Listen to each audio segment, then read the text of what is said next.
Tales of the Underworld is here, and the origin story for one of the greatest characters in Star Wars was just revealed. Yeah, that's right, half of the episodes for Tales of the Underworld focus on Cad Bane, while the other half focus on Asajj Ventress, but I already broke down the first 3 episodes about Asajj Ventress in this video right here, because in this video we're talking about the origin story for the legendary bounty hunter Cad Bane. And little did we know it would be one of the most badass stories ever told in Star Wars. Because not only is it possible that Cad Bane has a son that we didn't know about, but we also get introduced to Cad Bane 1.0, or Dad Bane if you will. But there is so much to break down in these 3 short episodes, so let's get into it. Episode 4 is titled The Good Life. Now, every single one of these episodes featuring Cad Bane have good in the title. And quite frankly, they are all just a lie, as this episode is called A Good Life, and we meet a lot younger Cad Bane, and he's not really living a good life. He's a quote-unquote street rat, as this first episode opens with Cad Bane and Nero running through the streets. Well, actually, his name isn't even Cad yet, as we learn that this bounty hunter's real name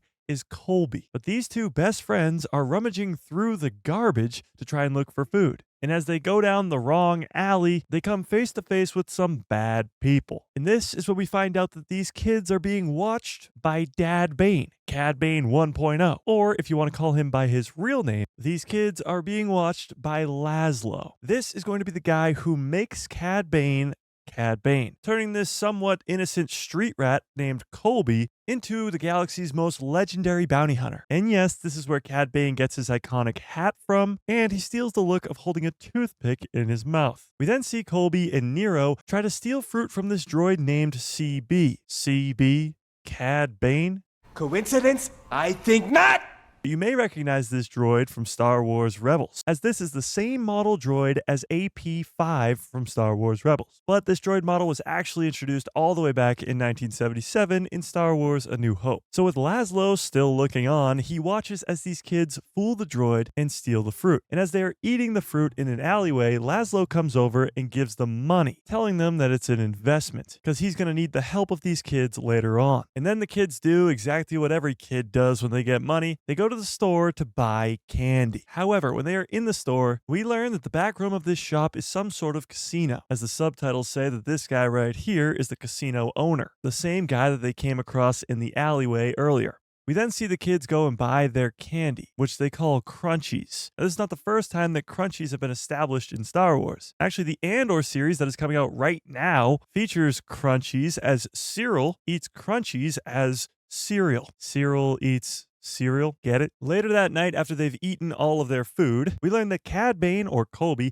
never knew his parents, which is a tiny detail but explains a lot about this character. In the next morning, they are woken up by Laszlo, as he says, now that you got a taste of the good life, I'll show you how you can get more. He then brings them to the store that they were just in last night and tells the kids that that little operation going on in the back is messing with his business. And if they just help him out, he'll give them 5 times the amount he gave them yesterday. Immediately, Colby is in, but Nero pulls him back, saying there's something off about this guy and we probably shouldn't do it. But instead of saying no, Colby turns around and says, we want 10 instead of 5, to which Laszlo agrees. They establish early on that Colby and Nero have very different interests. And there's a reason by episode 6 the 2 are on complete opposite sides of the law. But later that night, back in the alleyway, the kids have to make a distraction, pulling the casino owner out of the building so that Laszlo and his crew can come in and rob the casino. However, as they make their escape, Colby makes it and Nero does not. Leaving his best friend behind, Colby joins Laszlo's crew. And that ends episode 4. Now, honestly, of the 3 Cad Bane episodes, this one is my least favorite. Not that it's bad by any means, because these episodes are all incredible. This one is very necessary to establish the friendship between Nero and Colby, who eventually becomes Cad Bane, and we get to see that whole thing play out. But it's in episode 5 and 6 where it becomes some of the best stuff we've ever seen, and really makes this character of Cad Bane even more legendary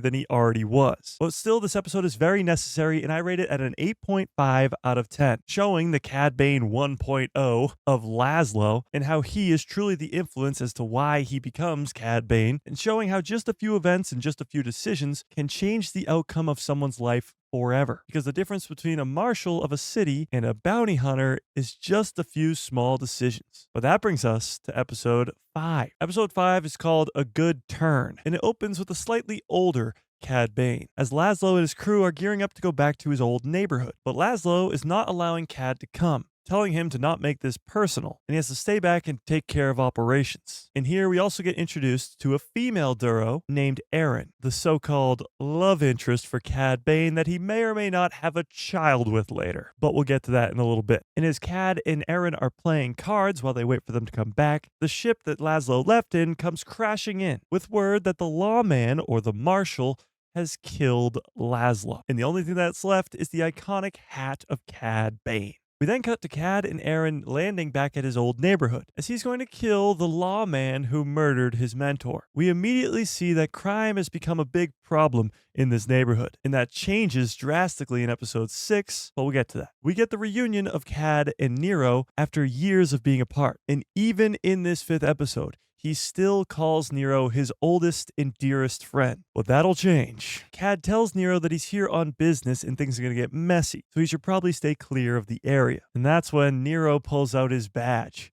He's a deputy now. The two of them have gone down very different paths. And he tells Bane things better not get messy, because I don't want anything to happen to you. Later that night, back on the ship, Cad is still very adamant about killing this marshal. But Erin is trying to talk sense into him. She doesn't want to lose him, and if this lawman is capable enough to kill Laszlo, then Cad might die too. But in his anger, his mind is clouded. He stands up and grabs Laszlo's hat and makes his way out of the ship. But as he does, we get the first hint at Cad Bane's child. As when he is walking away, Erin calls out to him and says there's a lot more at stake than you know. She's alluding to the fact that she is pregnant and it is his child, but he won't find out about it for a long, long time. We then see Cad Bane staring at the reflection of himself in a window, and that reflection is the younger version of Cad, Colby, if you will, and he takes out his blaster and shoots his younger self in the reflection, shattering the glass, physically killing the old good version that Nero used to know. And he throws an explosive over his shoulder into the broken window. We then see the Marshal and Nero get word that there's been an explosion. However, the Marshal tells Nero to sit this one out, knowing that it's Cad that's caused this disturbance. And by the time the Marshal gets to the explosion, the entire building is on fire. And Cad, as badass as ever, is standing outside and asks him, "Are you the lawman?" And this is the first legendary standoff for Cad Bane. I mean, we've seen quite a few throughout the course of Star Wars, through the Clone Wars and the Bad Batch and the Book of Boba Fett, but this one was the first. But as Cad Bane dodges the Marshal's shots and then kills him, the shots he dodged hit Erin, who was behind him. And as Cad is holding Erin on the ground, the police arrive and surround them. She again alludes to being pregnant by saying, "We have a future together," to which Cad says, "I will make sure of it." And at first, I thought he was going to try and blast his way out of this and it was going to be badass. He was going to take down all these different droids at the same time. But no, Erin stole his gun and throws it to the side, leaving Cad with no choice but to surrender. And as he gets taken away, that ends episode 5. I mean, getting to see the origin story of Cad Bane, getting to see the real reason he wears the hat, the first ever showdown he has with this Marshal, this relationship he has with Erin, and his best friend who turns into the Marshal by the end of this episode, it's just so damn good. I understand that I'm going to like these episodes a lot more than other people because Cad Bane is my personal favorite bounty hunter in all of Star Wars.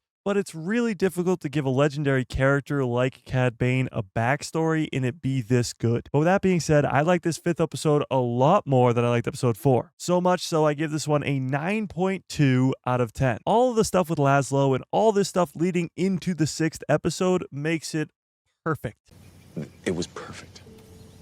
Perfect. Everything, down to the last minute details. And when you add the 6th episode onto this, it actually might bring the score up even more. So enough talk about this 6th episode, let's get to it. Episode 6 is titled One Good Deed, and it opens in the same neighborhood where Cad and Nero grew up. However, now years have passed, and it looks as though the crime has gone way down. Kids are running around in the park, and the city just looks cleaner. And time has clearly passed as we see Nero, who is a lot older. But the opening scene shows Vac Lacko and Tay Gruddy, the two henchmen for Laszlo all those years ago, at the spaceport, waiting for a ship to come down. And this is trouble. And when Nero gets word of this, he's not too concerned. He seems to think Cad Bane is trapped in a prison on Toronto, and he won't be out for another 5 years. However, come to find out, he was released 5 years early on a technicality, and there's a shuttle coming from the planet of Toronto that arrives here at noon. So it seems like Cad Bane is on his way back home, but Nero says there's no reason to overreact just yet. And then we get introduced to Isaac, as he is listening in on a conversation between Marshal Nero and one of his deputies, as the deputy is telling him that he should probably lay low, because Cad Bane is likely on his way to kill him for what he did to Erin. Come to find out later on that Erin is dead now. She survived the blaster wound all those years ago, but she passed away a little bit ago. And not only that, Cad's going to be pretty upset to find out that Nero and Erin got married. His best friend stole his girlfriend. And to put the cherry on top, Erin was pregnant with Cad Bane's child. And that child is Isaac, who is, again, listening in on this conversation. And the reason we know this is because Isaac is blue. And blue plus blue equals blue,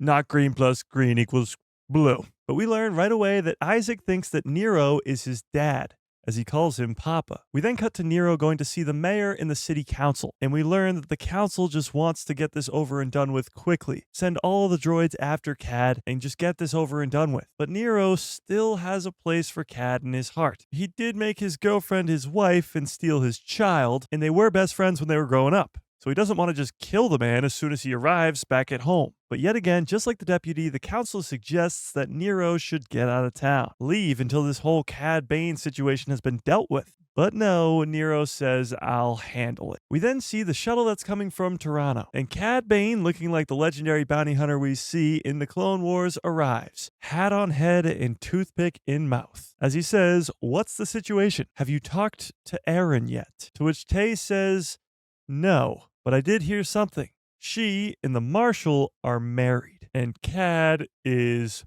pissed. And wait till he finds out that he has a kid with her. Then finally, after 3 episodes of anticipation, we get the showdown that we've all been waiting for. As Cad Bane arrives at the front steps of the police station, we see a droid driving Isaac home, but Isaac jumps out. Back at the police station, Cad asks, where's Erin? To which Nero says she's gone. Passed away a couple years ago. Might not want to poke the bear, especially when that bear is Cad frickin' Bane. As he says, you're saying the one thing you shouldn't be saying today. As Isaac comes running in and grabs Nero's leg. Cad Bane's no dummy. He can do the math that I did earlier. Blue plus blue equals blue, and green plus green does not equal blue, right? Nero then begins to plead with Cad, even calling him Colby like he used to go by when he was a child, and telling him that Erin wanted him to know something.